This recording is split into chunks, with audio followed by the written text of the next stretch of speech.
pregnancy when two fetuses or more are carried in the uterine cavity. That is multiple pregnancy.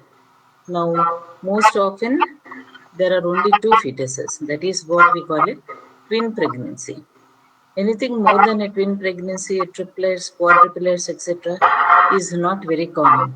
So, whenever we say multiple pregnancy, we usually mean it is twin pregnancy. And all the conditions, complications that we describe are for twin pregnancy. Now, the incidence is 1% of all pregnancies. According to Helin's rule, Helin was an obstetrician who made a rule that about the incidence of the multiple pregnancy. He said the occurrence of twins is 1 in 80 pregnancies, triplets 1 in 80 to the power of 2, 80 square, quadruplets 1 in 80 to the power of 3, that is 80 cube, etc. Goes on increasing by uh, each number. But this is the old, we should say it's an old rule which used to apply previously. Nowadays, the incidence has varied. Now, the incidence has increased, particularly because of the artificial reproductive technology, ovulation, induction, etc. So, this Helen's rule may not hold good in the present times. Okay. Now, basically, the twin pregnancies are of two types. One is a monozygotic, which constitutes about 75% of all twin pregnancies, and a dizygotic, which constitutes about 25% of the twin pregnancies. Now, what do we mean by monozygotic? Here, a single zygote is formed, that is, a single ovum is released from the ovary, which is fertilized by a single sperm, resulting in a single zygote. And this zygote later divides at various stages of development in the early development, and then you get twin pregnancies. So the resulting twins are from the same zygote with the same genetic material. Now, dizygotic is where two separate ova are fertilized by two separate sperms, resulting in two fetuses, two zygotes, which develop, and they're like two pregnancies carried in the same uterine cavity at the same time. Now, this 75 and 25% is again what was the incidence previously, but now again because of multiple ovulation and the artificial reproductive technology, the dizygotic twinning has increased much more than the monozygotic twinning. Now, what are the factors which affect twin pregnancy itself? See, all these factors affect the dizygotic twinning more than the monozygotic twinning. That means the ovulation is more. The number of ova that are released per cycle are more, which are affected by these various factors. One, ethnic group. Ethnic group is, we see that in some races there is high incidence of twinning, but whereas in some races there is very little incidence of twinning. For example, in blacks the incidence is 1 in 60, whereas in Mongols the incidence is 1 in 150. Mongols means the Far East, that is Japanese people and the Chinese people. The twinning is much less. Then, increasing maternal age, there is more ovulation and so more incidence of twinning. Increasing parity, it is more in a multiparous woman than in a primiparous woman. Then, family history of twinning. If there is a history of twins in the mother or in the father side, let's say the mother herself was a twin or the father himself was a twin, then there is more likely chance that the this patient also may have twins. And this effect is more if the twinning history is from the maternal side. If her mother or her siblings or her family has twins, then there is more chance for this patient to have twins. Then, use of ovulation induction drugs. This is one of the single most important cause for twin pregnancy nowadays. Now, monozygotic twinning is not affected by all these factors. It is dizygotic because of multiple ovulation occurring in all these conditions. Dizygotic, I already told you, it is two ova fertilized, so results in twins. That is, here everything is separate. Since they are separate ova and separate sperms, the genetic material is also separate. So we call it a dichorionic and diamniotic twins. Now, what happens in the monozygotic twinning? Why twinning occurs? When does this fertilized ovum, that is a zygote, divide? Now, depending upon when the division of this fertilized ovum occurs, there may be a single chorion or a double chorion, or there may be a single amnion or a double amnion, or even the fetuses may be fused. So that all depends upon how many days after fertilization the zygote has divided. See this chorion and placenta. See, you know the placenta is the one which develops the tropoblastic tissue which attaches to the endometrium, that is decidia of the uterine cavity, and then obtains blood supply, and this supplies the blood with all the nutrients and oxygen etc. to the fetus. Now, chorion is the membranes which are surrounding the fetus, chorion and amnion. See, inside the amnion is the amniotic fluid in which the fetus is moving about, floating. So, each fetus is surrounded by a amniotic membrane and a chorionic membrane. Then we call it a dichorionic, diamniotic membrane. Now, suppose there are two amniotic sacs in which two fetuses are moving about, but a single chorion. These two amniotic sacs are surrounded by a layer of single chorion. Then we call it a monochorionic but diamniotic pregnancy. Now, suppose there is a single amniotic membrane covering both the fetuses and also single chorion covering both the fetuses, then we call it a monochorionic and monoamniotic pregnancy. Now, if division occurs much later, then in addition to a single chorion and single amnion, the fetuses also, there is incomplete separation of the fetuses. So they are joined together, resulting in conjoined twins. So when does all this division occurs? If the division occurs in less than 3 days after fertilization, when it is still a blastomere, it's a ball of cells, blastomere. Then complete separation of all the tissues of the twins occurs. Even the chorion and amnion cells separate. So this results in a dichorionic, diamniotic pregnancy.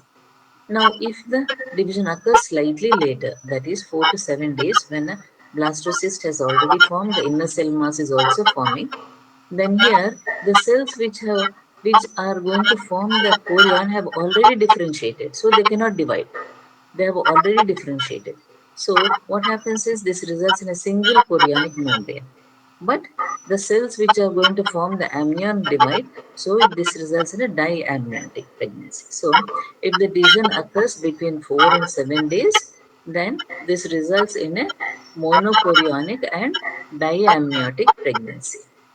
Now, if the division occurs after 8 days, anywhere from 8 to 12 days, what happens? The inner cell mass has formed, the embryonic disc has also formed. So here the cells which are going to form chorion and amnion have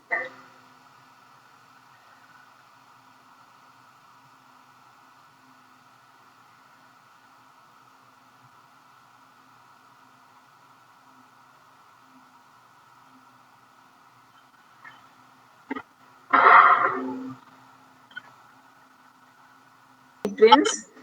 The time when the division occurs will decide whether it's a monochorionic or monoamniotic and diamniotic or dichorionic. As I told you, if the division occurs between from fertilization to less than 3 days, it is dichorionic, diamniotic.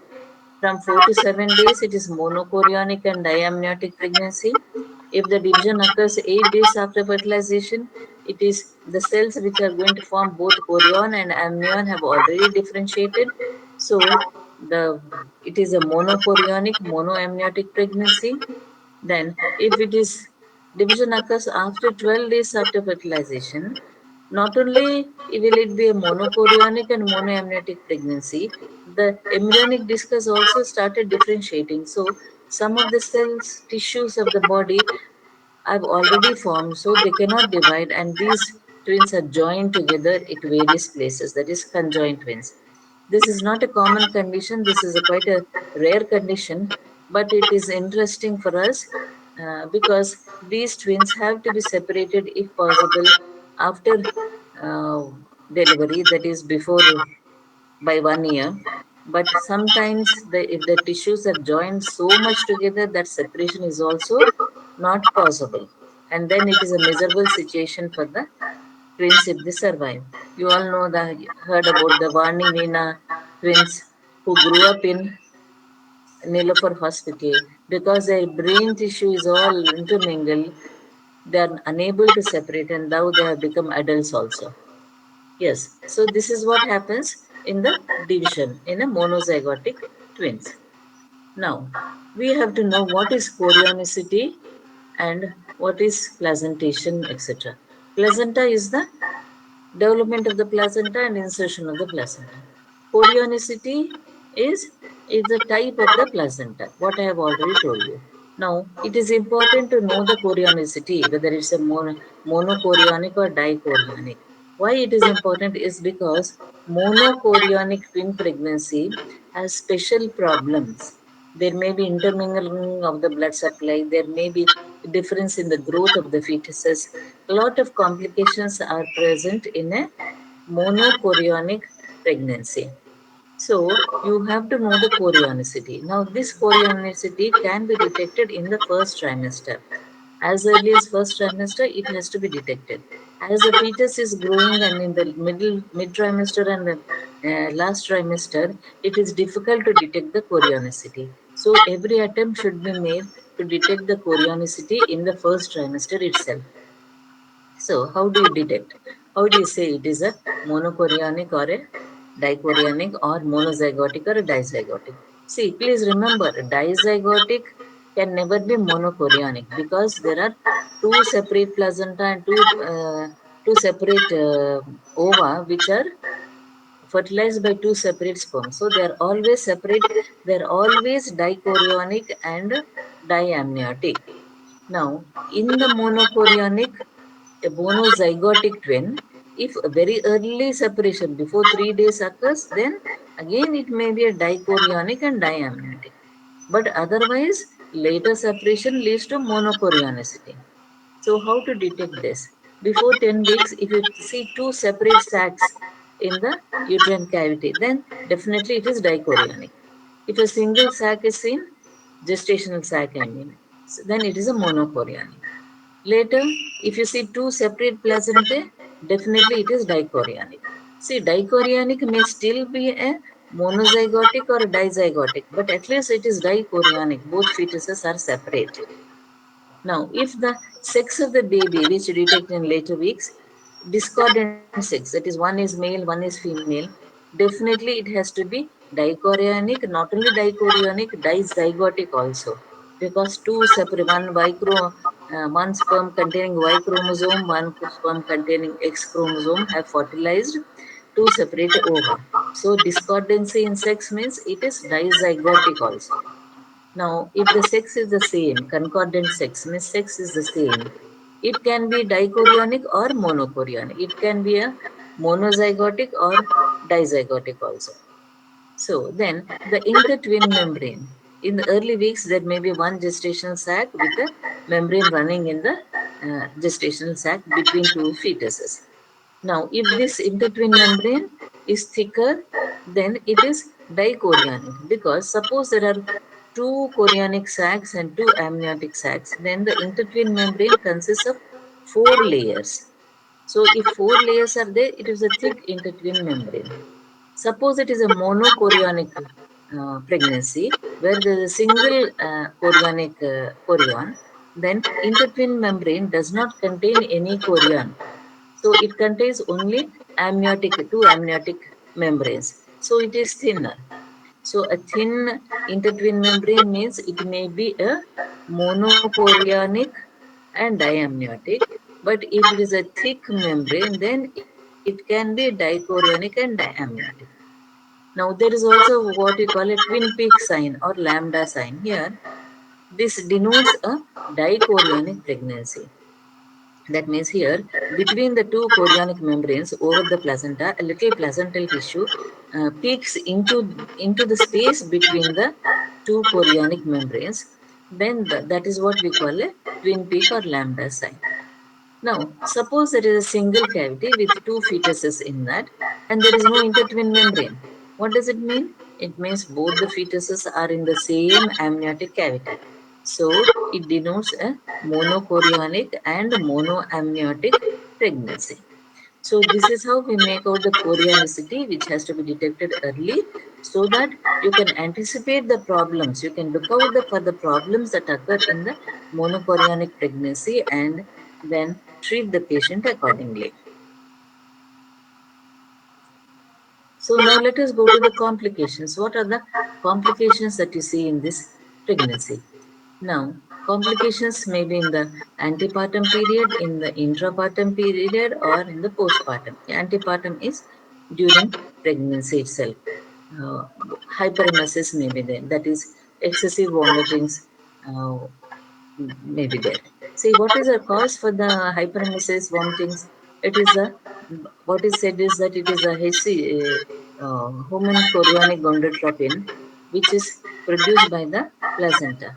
Now, if this is increased in amount, then more vomitings will be there. And in a twin pregnancy, there is excess placental tissue, or there are two placenta.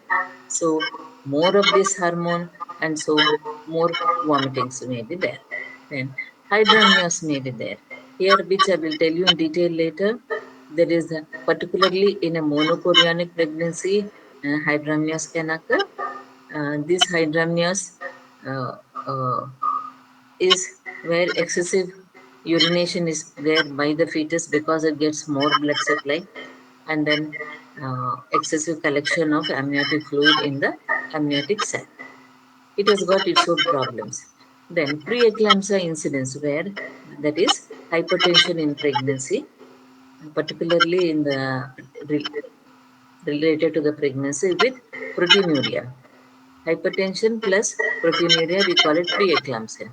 Now, presence of pre-eclampsia is more, incidence is more in twin pregnancy. Pressure symptoms may be there, particularly in the third trimester when the uterus is over distended, having two babies or more than two babies. Then dyspnea may be there because all the diaphragm is elevated. Because of the increased size of the uterus, diaphragm is elevated, and this causes embarrassment for the lungs and for the heart. Heart is rotated slightly, the lungs are compromised, so the patient may experience some breathlessness. Then edema in the lower limbs may be there. Again, this is because of the stagnation of blood in the lower limbs due to pressure of the large, heavy uterus on the pelvic veins. So, leakage of fluid into the tissues of the lower limbs, edema will appear. Varicose veins, again because of the dilatation, stasis of the blood in the lower limbs. Then hemorrhoids. So, all these pressure symptoms may be there. Then anemia is a problem. Anemia because there is more demand basically. Instead of one fetus, it is two fetuses which are growing. So the second fetus also needs nutrients. Second fetus also needs oxygen. Second fetus also needs more blood. It's filled with blood. So more hemoglobin has to be produced by the mother. Then if the intake is not adequate, then it results in anemia. Anemia may be an iron deficiency anemia or a folate deficiency anemia. Usually it may be a combination of iron and folate deficiency resulting in what we call a dimorphic anemia. Then, antepartum hemorrhage may be there. I have already told you what is antepartum hemorrhage. I have taken class on that. Antepartum hemorrhage basically consists of a abruptio placenta and a placenta previa. Now, why placenta previa will occur in multiple pregnancy? Because the size of the placenta is large, or there may be two separate placenta also. So, one placenta may be in the upper segment, the other placenta will come to lie in the lower segment because it has to find some place, it finds a place in the lower segment. or because it's a large placenta, partly it may be in the upper segment, partly in the lower segment. So placenta previa is common. Now placental abruption is also common because there is overdistension of the uterus. Overdistension may be because of the two fetuses or maybe because of polyhydramnios. Now, whatever the reason, there is overdistension of the abdomen, and then a sudden decompression of the uterus causes placental separation. This particularly occurs when we are allowing a normal delivery after delivery of the first baby. Say, for suppose the first baby is a cephalic presentation, usually we allow a normal delivery, vaginal delivery. Now, after the delivery of the first baby, there is a sudden decompression of the uterus. That is, size of the uterus becomes reduced because fetus has come out. So, because there is sudden decompression, I told you a sudden reduction in the size of the uterine cavity leads to the separation of the normally situated placenta. Then a clot may form, bleeding will occur, resulting in a placental abruption. Then preterm labor, patient may go into preterm labor again because there is overdistension of the uterus. Overdistension of the uterus stimulates, particularly in the third trimester, early third trimester, stimulates the uterus to act, to contract. And so this may result in preterm labor. Not only the uterus contracts, the cervix also opens up because of gravity, because of more pressure on the cervix. Sometimes cervical shortening will occur, dilatation of the internal os will occur. So then again this results in a preterm labor. And then during labor, what problems we can say?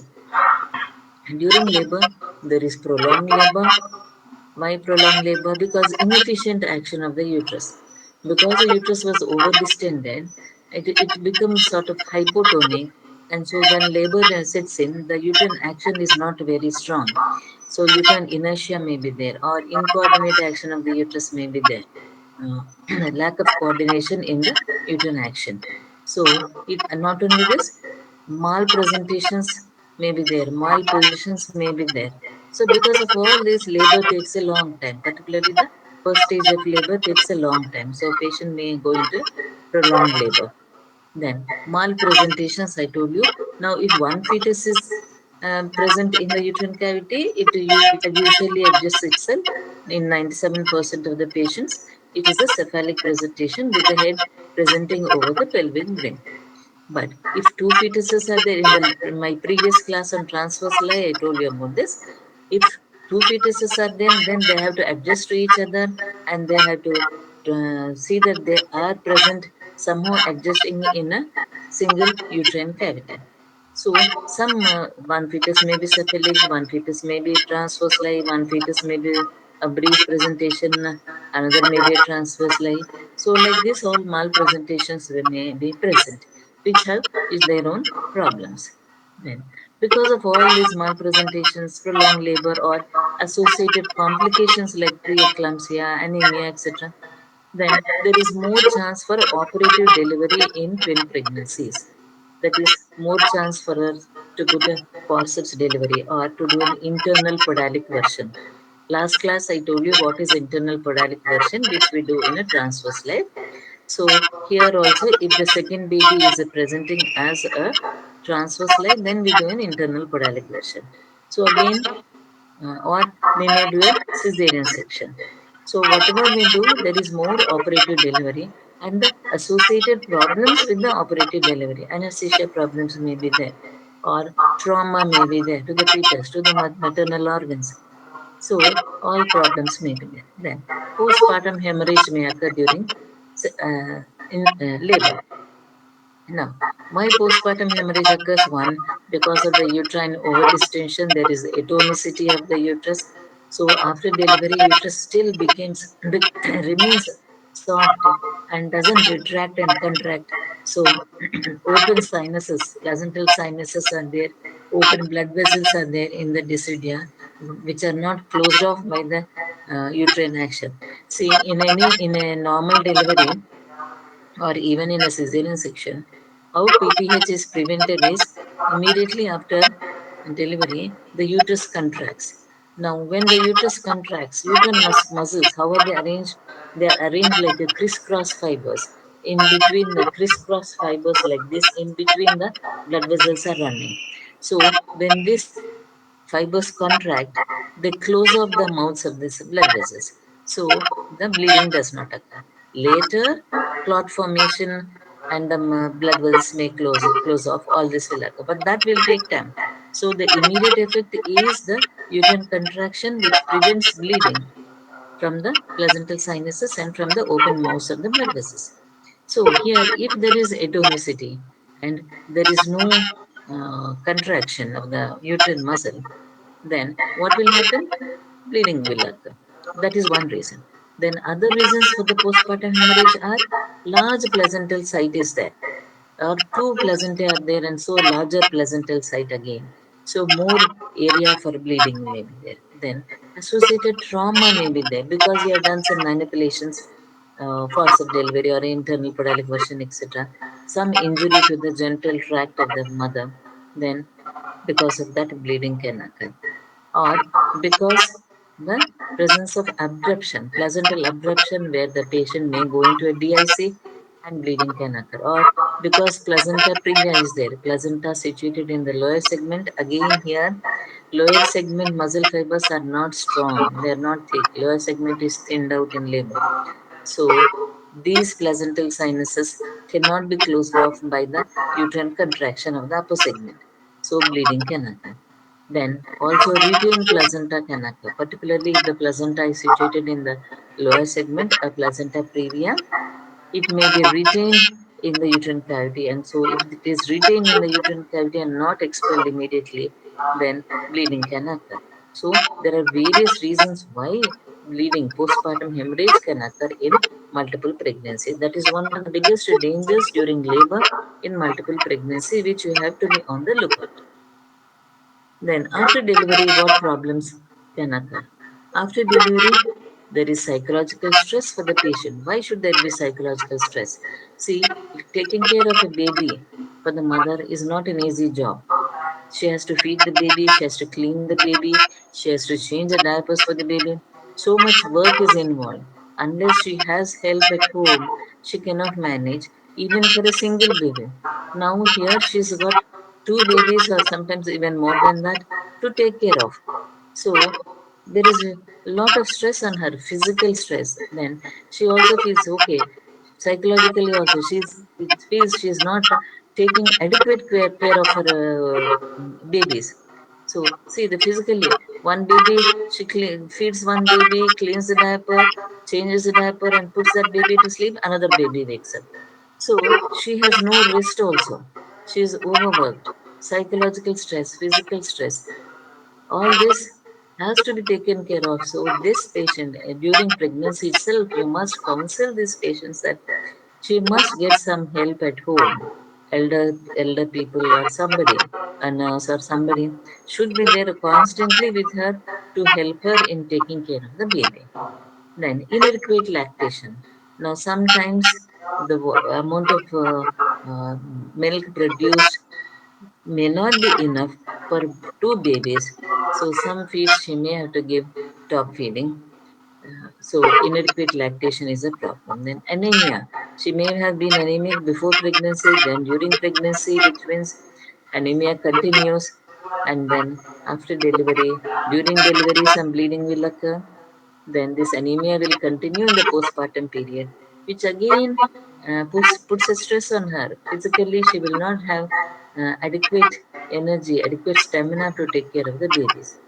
So many problems may be there even after delivery of the fetus. So, all this counseling must be done to the patient during pregnancy itself. Now, what are the fetal complications? Now, fetal complications, as I told you, they are more in the monozygotic twin than in the dizygotic twin, or what we say monochorionic twin than in the dichorionic twins. Now, what are all these complications? One is the prematurity. I told you why prematurity occurs, because of the over distension of the uterus due to both babies, or because of the associated polyhydramnios, or because of the cervical shortening and opening up of the cervix. Premature delivery occurs, and so the babies are born premature. They are low in weight and also preterm. And all the problems associated with the preterm baby, like hypothermia, hypoglycemia, hypocalcemia, all these problems may be there. So these babies have to be taken care of in a neonatal care unit. Then IUGR, intrauterine growth restriction, may be there. This particularly occurs if there is associated preeclampsia because of placental insufficiency, what we call a situation placental insufficiency. See what happens in preeclampsia is changes in the maternal blood vessels, which are seen in the placental vessels also. So less blood supply is flowing through the placenta, less supply of nutrients to the fetus, so less growth of the fetus. That is one reason. Then IUGR also may be because of the intertwined connections. Say blood vessels in between the twins maybe get connected, and so one baby is getting more blood supply, one baby is getting less supply. Or IUGR may also be because even though they are separate, blood supply is separate, even though it is a dichorionic twin, still the placental sharing may be unequal. One fetus takes more of the placenta, one fetus is getting less of the placenta. So again, growth will be restricted in one fetus. So various reasons are there. So all the problems associated with a small growth restricted babies are present. Then third is a single fetal demise. Single fetal demise is where one fetus has expired for various reasons. What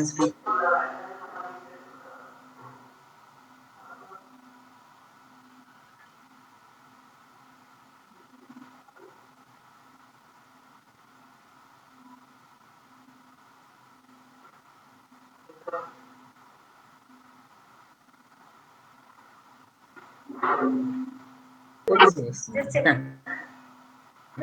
Yeah. Okay, I think you can hear me now.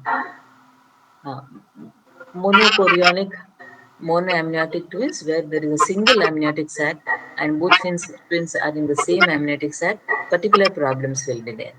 Twin to twin transfusion syndrome, where there is intermingling of blood supply, there is connection between the arteries of one twin and the veins in the other twin across the placenta. So one twin gets more supply, all the problems associated will be there. A vanishing twin, that is, and then an abortions are more common.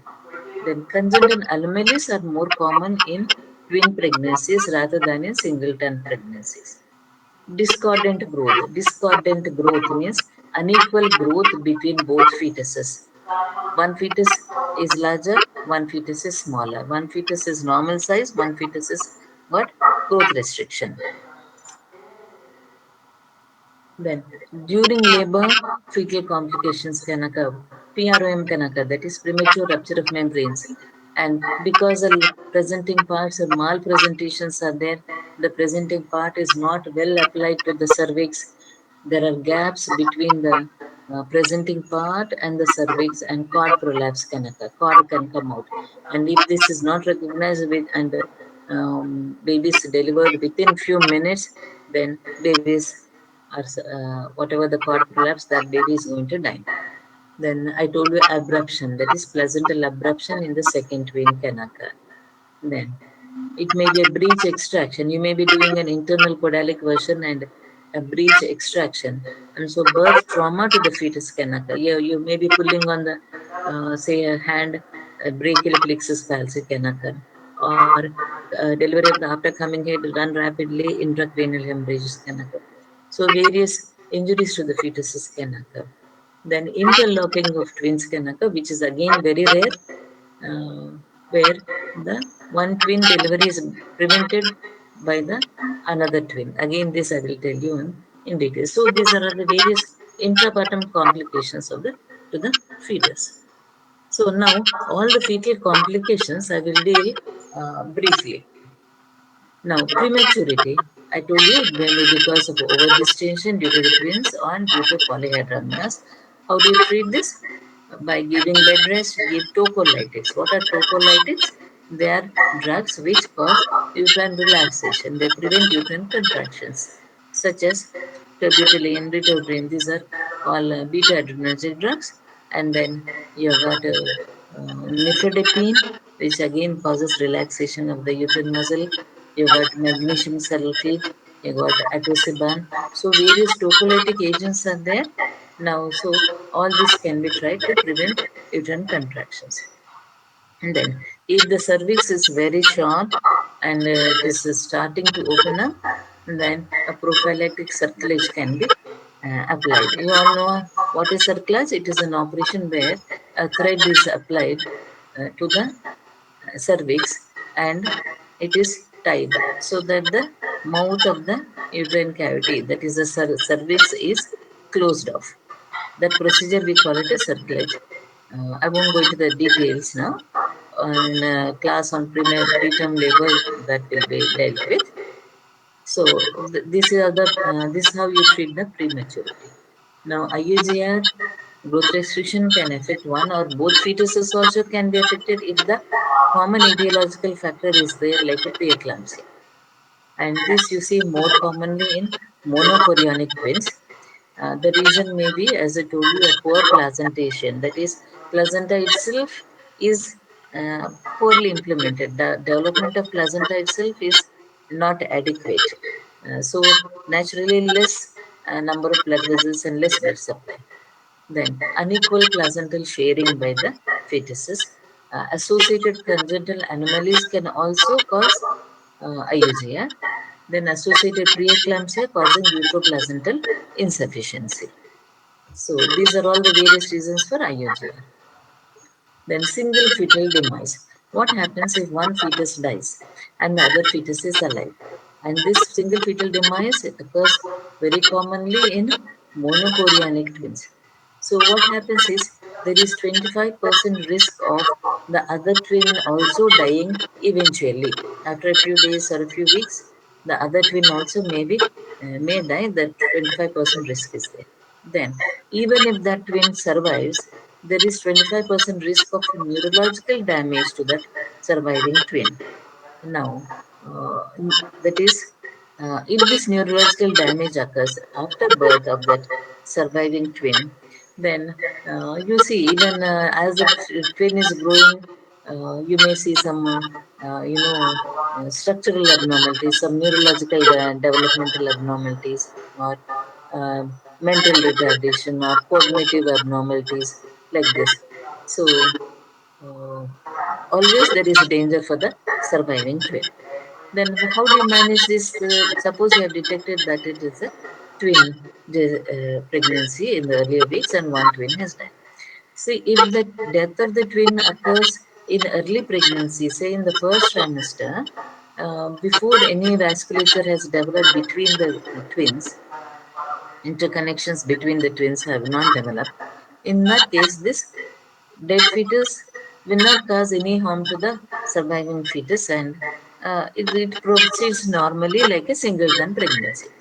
But if the death occurs in the second trimester or in the third trimester, later second trimester or in the third trimester, that is when the problem will come to the surviving fetuses.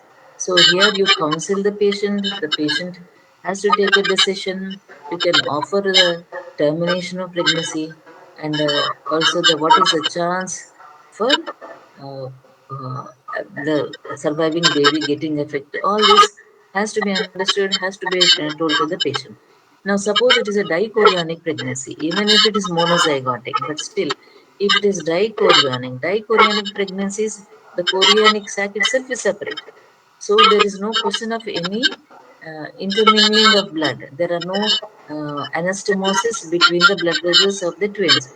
So there is no danger to the surviving twin. So here you can manage conservatively, reassure the mother, and continue the pregnancy because here 99% of the cases the surviving twin is not damaged.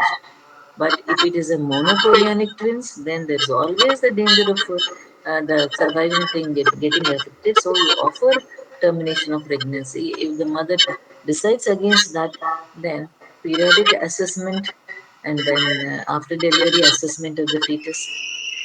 Nothing much can be done, of course, for this. So single fetal demise is not a simple thing. Yes.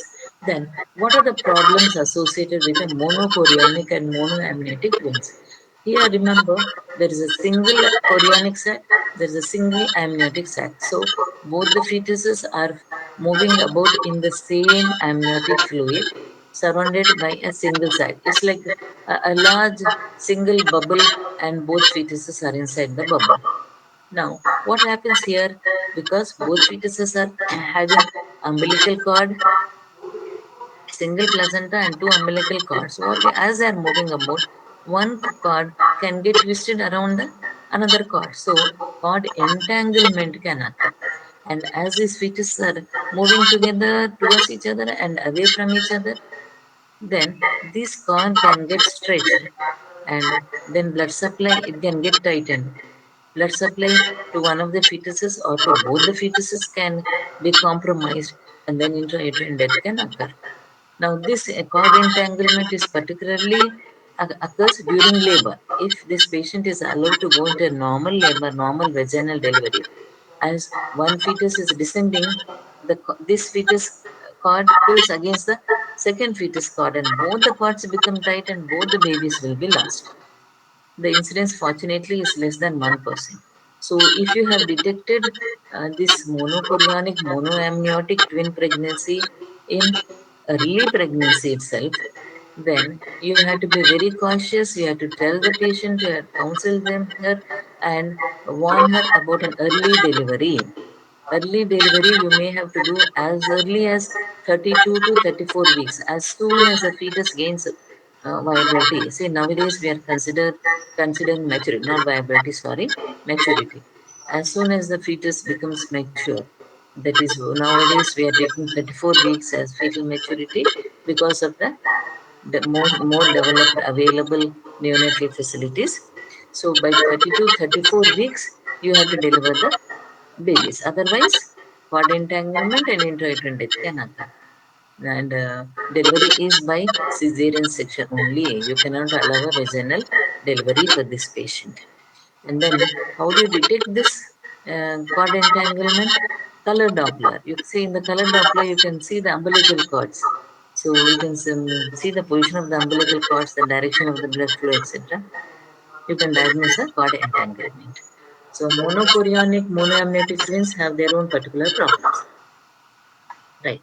Now, twin to twin transfusion syndrome is where there is transfusion of blood, like a blood transfusion. See, when we give a patient a blood transfusion from outside, we are transfusing blood into the person, isn't it? Now, here, what the transfusion is between one twin to the other twin directly. That is, one twin is donating blood to the other twin. So this may be an acutely developed condition, or it develops over a course of time. It may be a chronic condition. Here there are arteriovenous anastomosis. So the blood is flowing in one direction only. This can be, how do you recognize that? Again, by ultrasonogram in utero, by the Doppler study. Doppler study in ultrasonogram is where the blood supply, blood vessels in the uterine artery, umbilical artery, in the middle cerebral artery of the fetus, all these are studied. So by that, you can see that the blood is flowing from one fetus to another fetus. So one fetus is donating blood and the other fetus is receiving blood. So one is a donor twin, other is a recipient twin. Now what happens for the donor twin? Usually this transfusion will occur if the two blood vessels are connecting to each other and there is pressure high on one side and pressure low on the other side, isn't it? So usually if the anastomosis is between artery and vein, then from the arterial side, blood will go to the other fetus whose vein is connected. So, from the arterial side of the donor twin, all the blood is lost to the other twin becomes hypovolemic, it has less blood, so less growth of the fetus, IUGR, and because less blood supply to the fetal kidney, less urine production, so oliguria, oligohydramnios, and later even anuria. Now, the recipient twin is getting more blood supply, so it becomes hypervolemic. The kidney is getting more blood supply, polyuria occurs, so leading to polyhydramnios. Then, because it is hypervolemic circulation, the heart has to work more in this fetus also. So, congestive heart failure in the fetus, and later fetal hydrops is developing. So both the twins are in danger if there is twin-to-twin transmission. Now, these anastomosis may be from artery to artery, vein to vein, and artery to vein. The most dangerous is the connection between the artery and vein because a pressure gradient is created here. Then, how do you diagnose? What are the criteria? Apart from Doppler, where you see the actual vessels, you can make out if the hematocrit difference in hematocrit in both the babies is 20% or more, or if the difference in weight is 20% or more, you can suspect that it is a in twin-to-twin transmission, and then you can confirm with your Doppler studies. Now, there's what we call a stuck twin sign is where the difference is so much between the donor twin and the recipient twin. Donor twin develops so much IUGR, it becomes so small, it is not even moving properly. It remains near the membranes only. So as if it appears when you do an ultrasonogram, it appears as if this twin is stuck to the membrane, particularly to the intertwin membrane. Yes. Then, how do you manage these cases? If twin-to-twin transmission occurs, you want to save both the babies. So, how do you manage these cases? If there is polyhydramnios, then what happens is when this amniotic cavity is increasing in size, it also puts pressure on the other side where there's oligohydramnios, and that fetus is also affected. So you have to reduce the pressure in this polyhydramnios side. So you can do a serial amnioreduction in utero without delivering the fetus.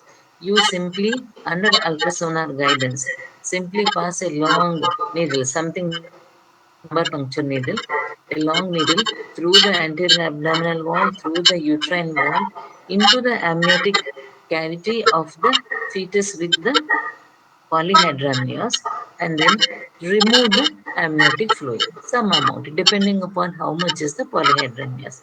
It may be anywhere from 500 ml to 1000 ml, you can remove. So you are reducing the size of the uh, amniotic sac and all the problems associated with it. So you can do serial reduction. Suppose after 2 weeks again fluid collects, you can again make an remove some more. So till 32, 34 weeks you can continue this and then deliver the babies. So serial amnio reduction is one thing. Then another thing is septoplasty. Suppose it is a diamniotic. Usually it is a diamniotic. So the intertwin membrane is there. So as ostem is created, an opening is made in the intertwin membrane so that the amniotic fluid from the polyhydramnios sac will go into the other sac where there is oligohydramnios, and equalization of the pressure will occur on in both the sacs. So the problem of oligohydramnios is reduced, problem of polyhydramnios is reduced. What we call a septostomy. In the intertwin septum, we are creating an ostem, that is an opening, septostomy. Okay. Then another thing you can do is fetoscopic laser ablation of anastomosis. That is, fetoscope is an instrument which can be passed into the uterine cavity, again through the anterabdominal wall, through the uterine wall, into the uterine cavity. It is a fiber optic instrument, like a histoscope, like a laparoscope. You can see the inside of the amniotic sac, you can see the blood vessels, you can see the placenta, you can see the fetal surface. So we call it a fetoscopy. So with this instrument, you can, on the surface of the placenta, you can see the blood vessels which are intermingling, where the anastomosis are there, and then using laser, you can ablate these anastomosis. That is, you can coagulate these anastomosis so that further blood supply will not go from one fetus to the other, and then improvement in the condition of the fetuses will occur. Then another thing you can do is after delivery of the fetus, the exchange transfusion. One fetus is hypovolemic, one is hypervolemic. So exchange blood transfusion, how you do in a RH incompatibility, it can be done. Right. Next is the problem of the vanishing twin and abortion. The incidence of abortions is more. The Then what is vanishing twin? See, in the first trimester, say you have done a scan at 8 weeks or 10 days, you have detected multiple pregnancy, twin pregnancy. You tell the patient, tell the mother she's got twins, she's very happy. And then, okay, then again, say a few weeks later, say 4 weeks later or 6 weeks later, you repeat the ultrasonogram. You see that there is only one twin. A single fetus is there, the other fetus is not seen. What has happened? That is what we say vanishing twin. One twin has vanished. It is not really vanished, but early fetal death of the fetus has occurred. And then, since the very early death has occurred, uh, it becomes this fetus becomes very thinned out and becomes desiccated, I should say, becomes thinned out, and it will go like a paper. What we call, that's why we call it a fetus pepidaceous. And then this fetus is not detected by the ultrasonogram, so we call it a vanishing twin. So in the ultrasonogram, two fetuses are there. Later scan shows single fetus. Here there is no danger to the surviving twin. There is no danger to the mother. The pregnancy will continue like a singleton pregnancy. You can treat this pregnancy like a singleton pregnancy. Now, congenital anomalies. The incidence of congenital anomalies is higher in monozygotic twins. These anomalies can basically be grouped as in four groups. See, the incidence is almost like 7 to 10%, whereas it's about 3 to 4% in a singleton pregnancy. Now, this can be uh, grouped in four groups. First group is unique to uh, twins. That is, like conjoined twins is one. It can occur only in twins, isn't it? Then there's a condition called acardiac fetus, which can occur only in twins. Then they are non-specific, but they are more common in twin pregnancies, like a congenital heart disease or neurological defects like anencephaly, hydrocephalus, etc. Or in the third group, there are postural deformities because it is crowding inside the uterine cavity. Some postural deformities like the talipes equinovarus or dislocation, congenital dislocation of hip, etc. may be there. Then, chromosomal abnormalities like Down syndrome may be there. The particular problem with Down syndrome is that suppose it is a monochorionic twins, yes, both fetuses will be affected, and so the when you do a maternal serum screening, double test,